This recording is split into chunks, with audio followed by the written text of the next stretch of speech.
Welcome back, guys. This is Deathscreens, and this is the first video in a series where my teammate, Pastor of Muppets, will be digging through the vintage game vault and figuring out which tactical games are still worth playing in 2023. There are definitely some hidden gems out there that will surprise you if you give them a chance. This week, we're kicking it off with one of my all-time favorites for squad-level tactics, Brothers in Arms. This game is currently available on Steam for $9.99 as of the time of this recording. Now, over to Pastor of Muppets, who will go over some of this game's key features. We're kicking it off with Brothers in Arms: The Road to Hill 30. Despite being released 18 years ago, Brothers in Arms is still an extremely fun shooter that is excellent for learning the fundamentals of infantry combat. It's a squad-based first-person shooter putting you in the role of Sergeant Matt Baker, jumping into Normandy with the 101st Airborne Division ahead of the Allied invasion. At its core, Brothers in Arms is a squad attack training tool. You'll need to find cover, fix the enemy behind their cover with suppressing fire, and then maneuver either yourself or a fire team to a place where they can fire onto the enemy's uncovered flank.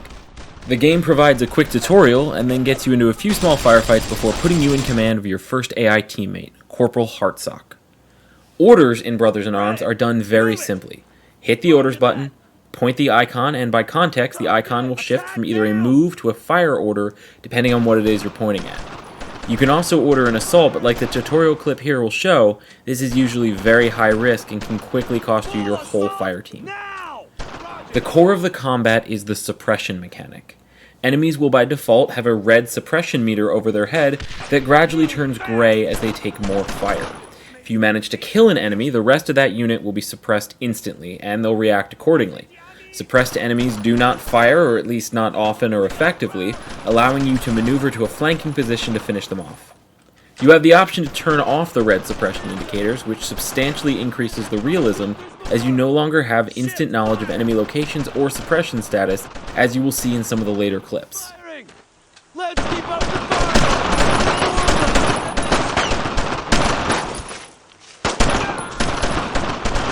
He's down!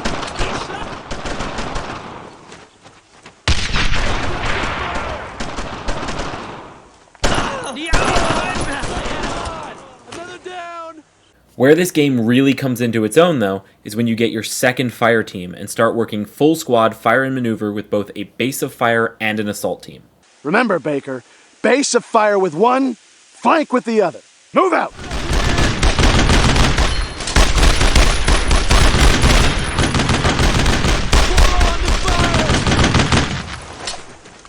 I can't hit him!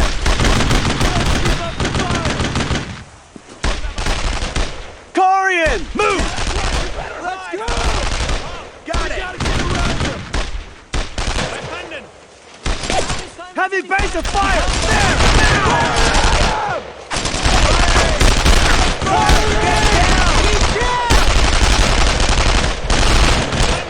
Red! Unload on him!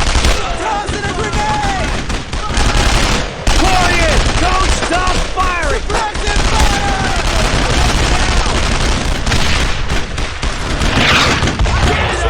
I need suppressing fire!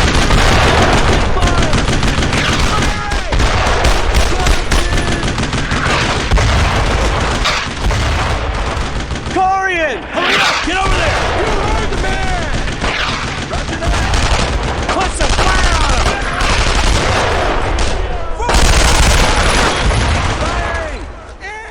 Stay with me! As you can see here, the context-specific order system can mean accidentally ordering a unit to move out of cover towards an enemy position, rather than engaging if you slip outside of the hitbox for the order while moving.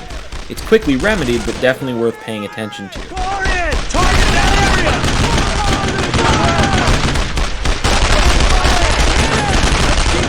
Suppressing fire!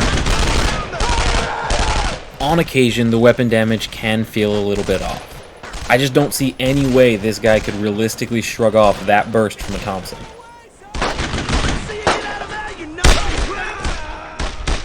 And finally, the orders mechanic can unintentionally limit your plans. Like here, where I want to send my assault squad around the other side of this wall, but I can't get the context menu to understand what it is I'm trying to do.